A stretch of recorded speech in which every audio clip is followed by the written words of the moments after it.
¿Te imaginas estar en una isla formada por plástico?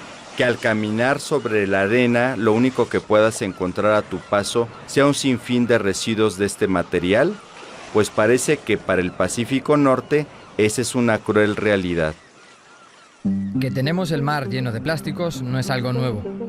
Ya nos sorprenden imágenes de playas llenas de desechos, animales atrapados en anillas o que parte de los peces que comemos vengan con el estómago lleno de plástico. Lo que es posible que no sepas es que hay tanto plástico en el mar que incluso se han formado 5 descomunales islas en los 5 grandes giros oceánicos que se producen en el planeta. Bueno, no son exactamente islas, más bien son 5 supermanchas del tamaño de Estados Unidos y Europa que no paran de crecer, porque cada año se tiran a los océanos más de 8 millones de toneladas de plásticos. Los conocidos como 5 grandes giros subtropicales son remolinos producidos por la acción rotatoria de la Tierra y las corrientes de agua que generan los vientos que se mueven de los trópicos a las zonas polares. Estas corrientes actúan como cintas transportadoras, en las que viajan los plásticos que pasan de las costas hasta las lejanas aguas donde se están formando estas islas. La más grande es esta, en el Pacífico Norte. Las 5 islas de plástico que manchan el océano y ningún país quiere limpiar, en el canal El Confidencial. Esta isla de plásticos está ubicada aproximadamente a unos 1,000 kilómetros de Hawái y está conformada por 1,800 millones de piezas de plástico.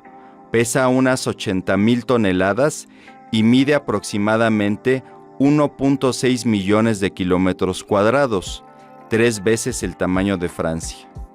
La gran pregunta es, ¿de dónde vienen todos esos plásticos? Y la respuesta es, de todo el mundo, porque, como ya escuchamos, las corrientes de los ríos llevan los plásticos al océano y las mismas corrientes permiten que se generen estas islas de basura.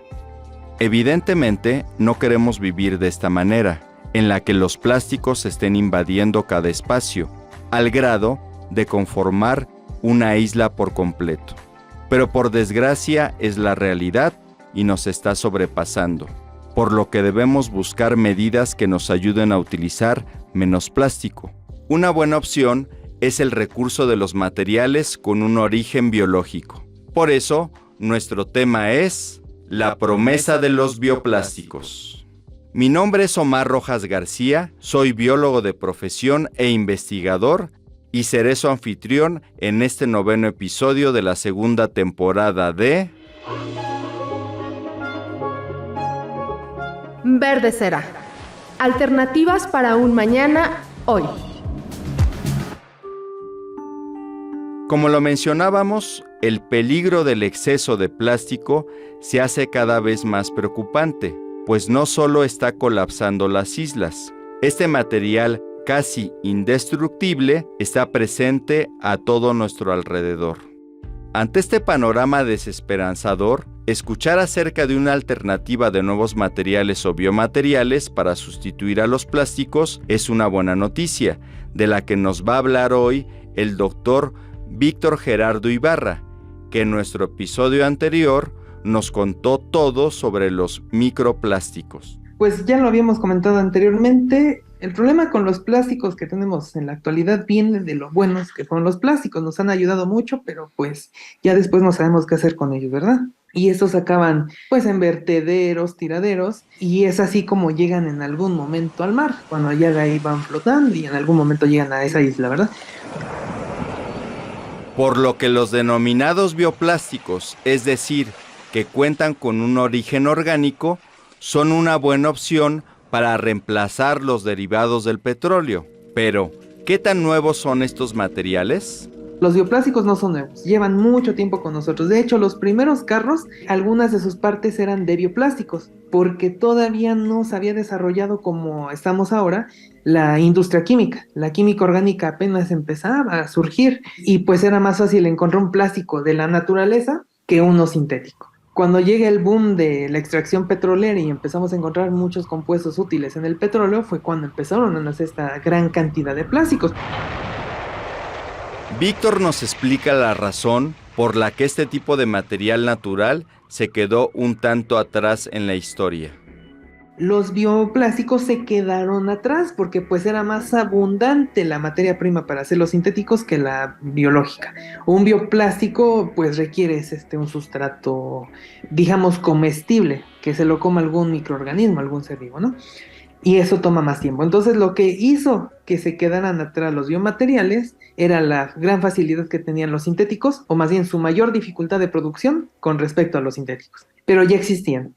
Entonces, cuando empezamos a ver todos los problemas que ya estaban causando estos plásticos que andan perdidos por el mundo, pues fue cuando empezamos a ver las otras opciones que teníamos, ¿verdad? Ya que vimos que estaba feo el problema. Ante esto, Víctor nos habla sobre un proyecto en el que participó y que es un ejemplo del por qué lamentablemente estos bioplásticos son al momento una promesa y no una técnica tangible. Lamentablemente, esta promesa aún no se ha cumplido. No hemos podido sustituir todos los plásticos por bioplásticos. Son muchas razones lo que lo ha impedido. Por ejemplo, yo cuando empecé mis estudios de maestría, hicimos el planteamiento de un bioplástico. En ese entonces el barril de petróleo andaba cerca de $200 por barril.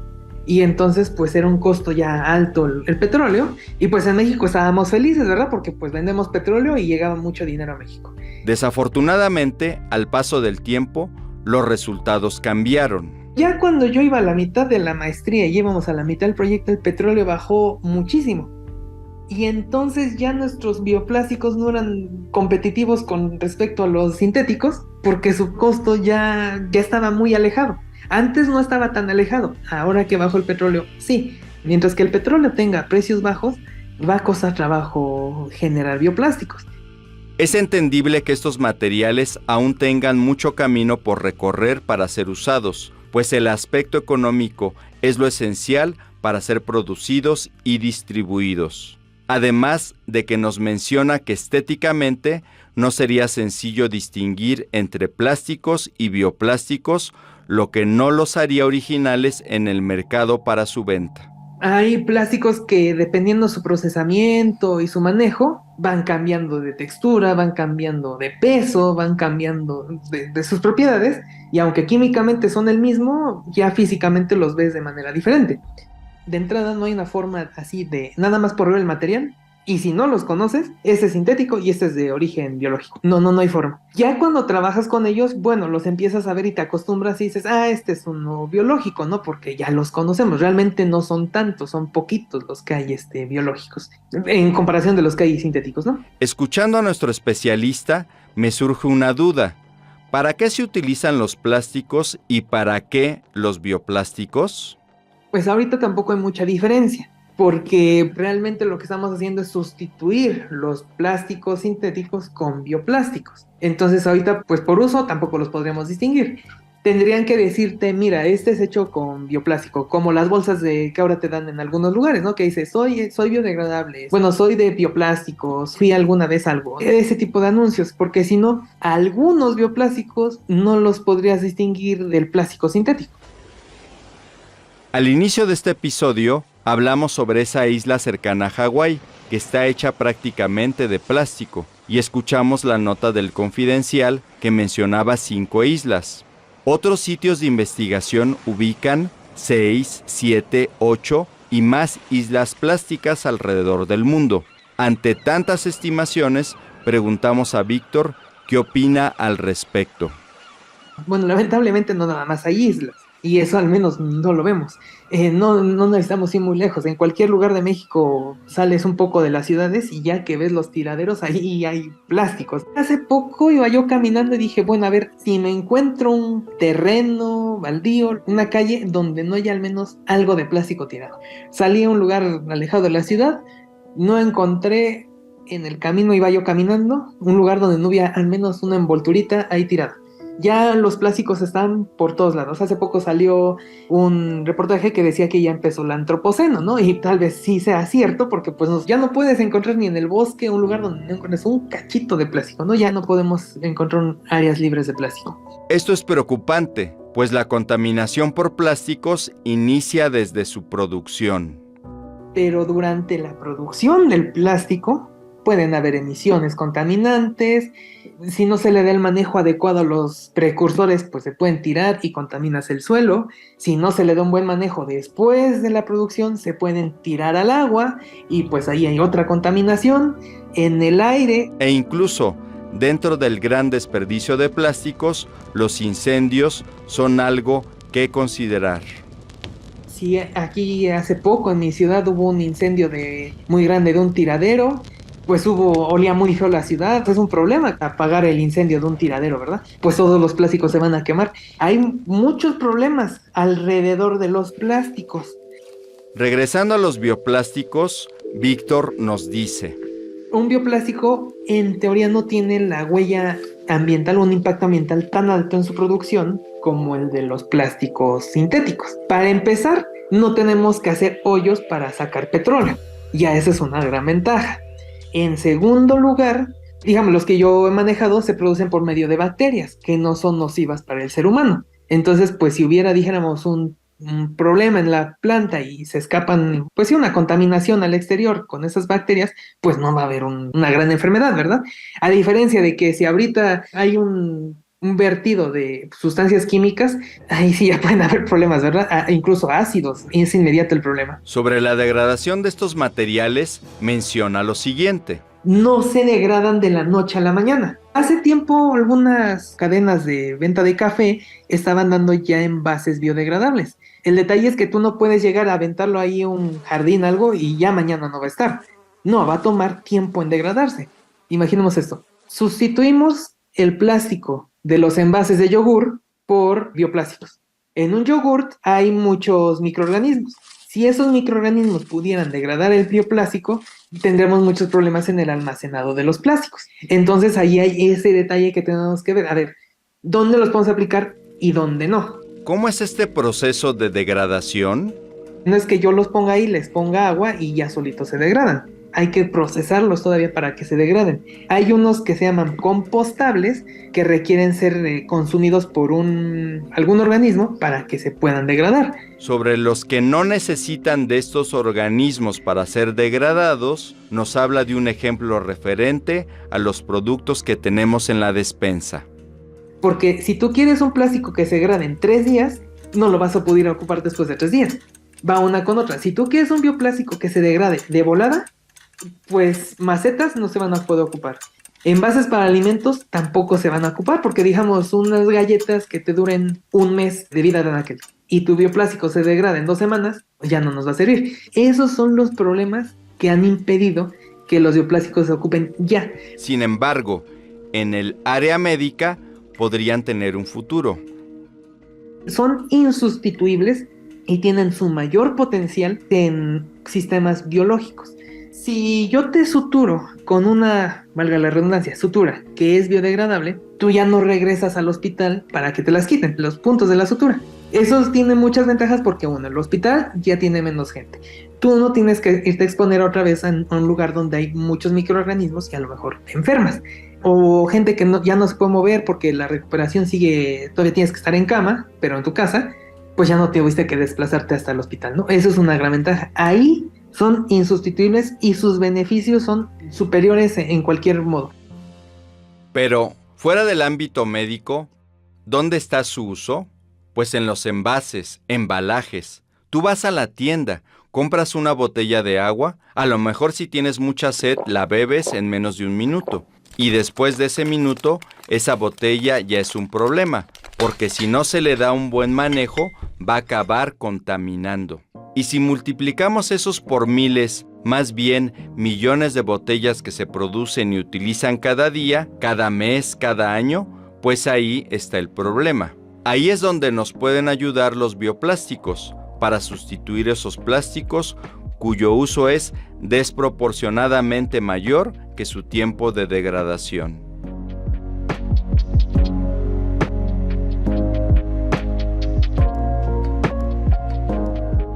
Siguiendo con el tema de esta basura plástica en las islas, sobre la que nos referimos al inicio de este podcast, descubrimos que la mayor y cercana a nuestro país es conocida como la Gran Mancha del Pacífico Norte. Y algo que agudiza esta información es que actualmente también es nombrada como el séptimo continente, pues triplica el tamaño de Francia, siendo el mayor vertedero oceánico del mundo, con 1.8 billones de plásticos que matan cada año a los animales marinos entre California y Hawái. Es evidente que esta promesa de bioplásticos necesita con urgencia ser una realidad, aunque según sus avances dentro de la ciencia, esto se ve un poco difícil de suceder por ahora. Una vez que lo resolvamos, ya no va a ser promesa de los bioplásticos, va a ser la realidad de los bioplásticos y tienen muchas ventajas. El especialista nos da algunos ejemplos del segundo uso que podrían tener estos nuevos materiales, una vez que han sido utilizados para su fin primordial, un segundo uso, por cierto, muy favorable al medio ambiente. Un bote de yogurt lo vamos a convertir en gas para calentar nuestra cocina, nuestra casa, bañarnos, cocinar alimentos, porque hay plásticos que se degradan, bueno, más bien se metabolizan en condiciones de que hay oxígeno a CO2, y en la ausencia de oxígeno se metabolizan a metano, que es un gas combustible. Entonces, si nosotros pudiéramos convertir en eso a los bioplásticos, eso sería fantástico, porque estaríamos transformando la basura en algo literalmente útil. Otra pregunta para Víctor es, ¿qué experiencias exitosas conoces del uso de bioplásticos? Esto se va a ir un poco cruel, pero a un perro se le cambió la vejiga, la natural, por una vejiga de bioplástico, y el perro pudo seguir viviendo bien. Entonces ahí, en ese ámbito, pues los bioplásticos son fabulosos. Realmente pueden solucionar un problema de salud.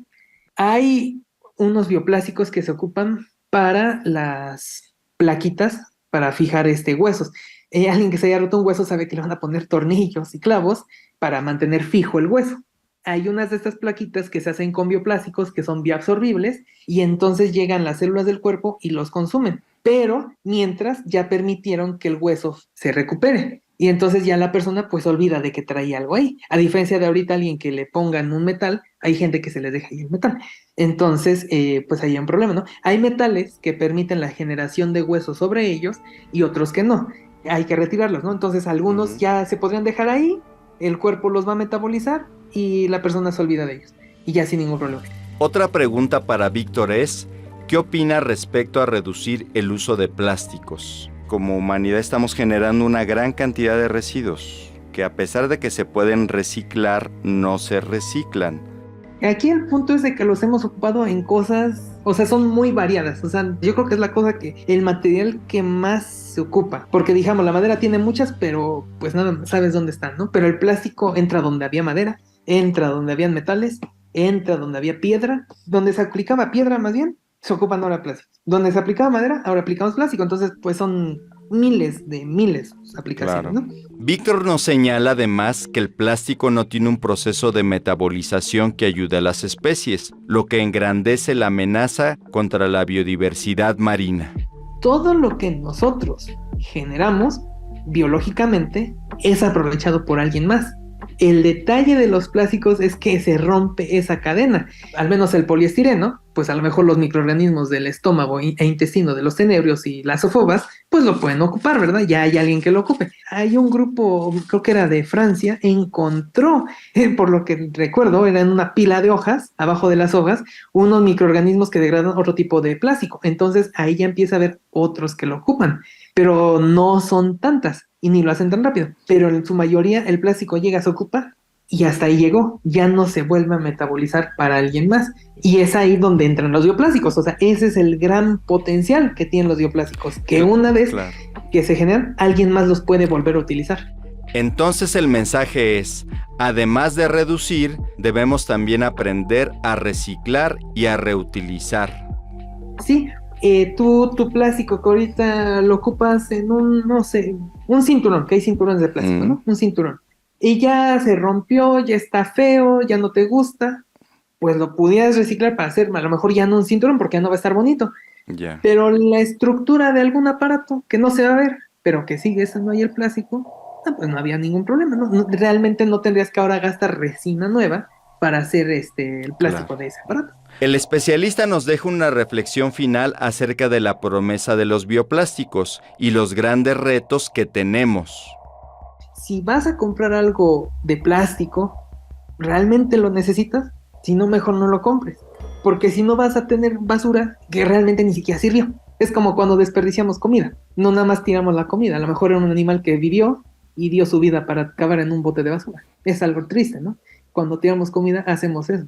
Un pollo, residuos de pollo que se van a la basura, pues maltratamos a un animal, le quitamos su vida para echarlo a la basura. Y todavía eso contamina, ¿no?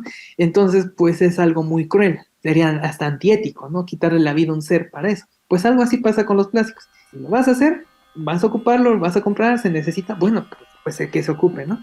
Pero pues si no, ¿para qué? Agradecemos la colaboración del Dr. Víctor Ibarra para realizar este episodio. Gracias también a Alejandro Joseph por la coordinación general, Karina Elián en el guión, Gamaliel González en los controles técnicos, Marcela Montiel y Alicia Rodríguez en la producción y su servidor Omar Rojas García. Aunque falta más investigación sobre bioplásticos, sin duda son una gran opción para reemplazar el uso sintético, por lo que esperamos en un futuro no tan lejano se vuelva realidad. Y otra meta que también se espera alcanzar es la de tener un mundo sin basura, pero de ello hablaremos en nuestro siguiente episodio.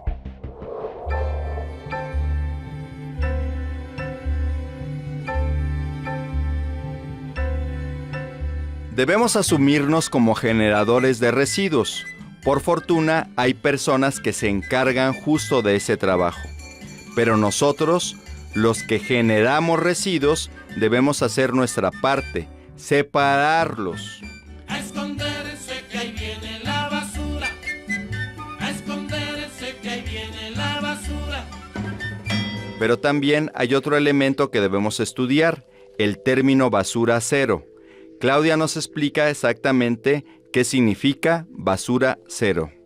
Pues que generemos el mínimo, sí, la aspiración es el cero, el mínimo de basura con el concepto que manejamos originalmente de basura, que son estos residuos que no podemos aprovechar y que tenemos que meter a un relleno sanitario o quemar o lo que sea al final, ¿no?